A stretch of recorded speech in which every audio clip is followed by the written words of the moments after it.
Hello, Birmingham First friends.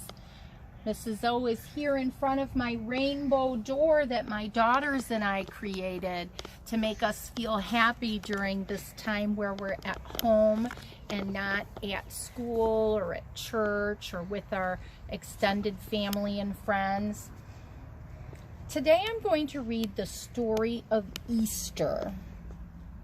Now this story, it kind of follows Jesus from Palm Sunday. Remember that day when we kind of waved some palm branches and I read you a story? It travels from that day all the way to Easter. And it tells about the miracle of God's love to life and provides lots of serious stuff on Jesus's journey, and maybe some adult words like died or jealous.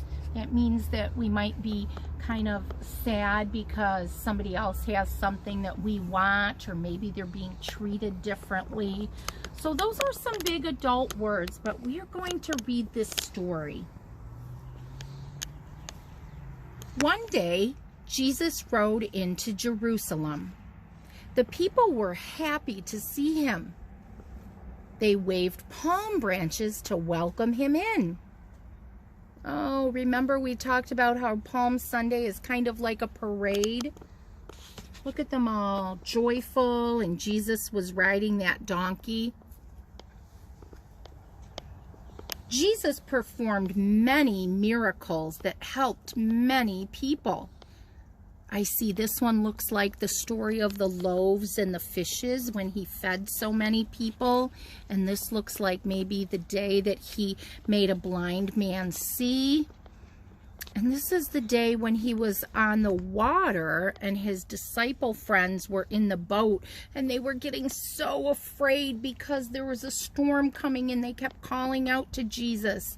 And Jesus quieted the stormy waters. But the temple leaders were jealous of all the attention Jesus was getting. Look at how they have kind of angry faces.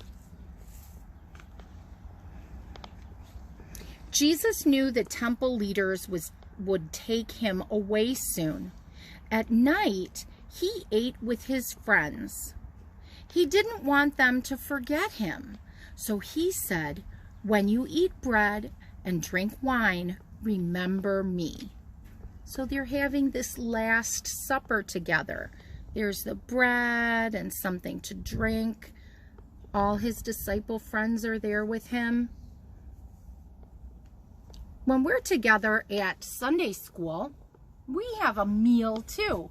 It's not like a big fancy dinner, but we share goldfish crackers, and we always say a prayer before we do that. And that's kind of a remembrance of this Last Supper that Jesus had. Later, Jesus and his friends went to a garden. "Please keep watch while I pray," Jesus said. But his friends were tired and they fell asleep. The temple leaders sent soldiers to find Jesus and arrest him. His friends were afraid and they ran away.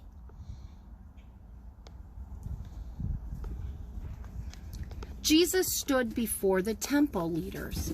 "Are you a king?" they asked. "My kingdom is not here, but in heaven," Jesus said. This made the leaders angry. "He is lying," they said. "He must be punished."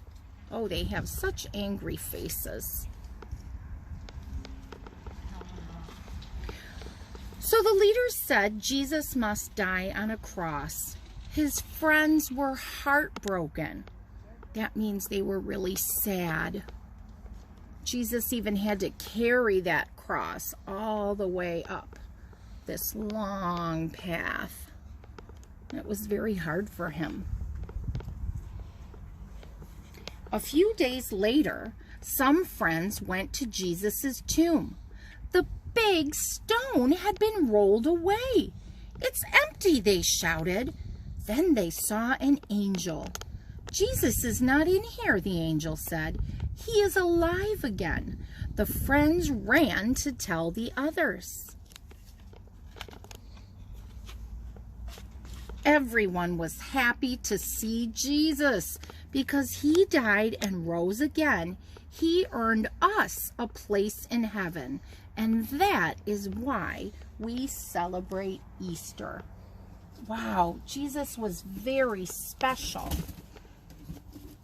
I hope you have a chance to share this story with some friends or family that you might be able to send this to. And when you watch it with your mom or dad, you can talk to them a little bit about it. If there's something you're confused about or scared of, that's okay. Sometimes we do feel scared or afraid, but moms and dads can help you with that, and Jesus can help you with that too. You can talk to Jesus anytime, and that's called praying. Just like when we pray before we have our snack, or when you pray before bedtime, you can just talk to Jesus anytime, and he'll listen to you and hopefully make you feel a little bit better. I know he always makes me feel better. Mrs. O says, Happy Easter to you, and I'll have some more stories this Easter week.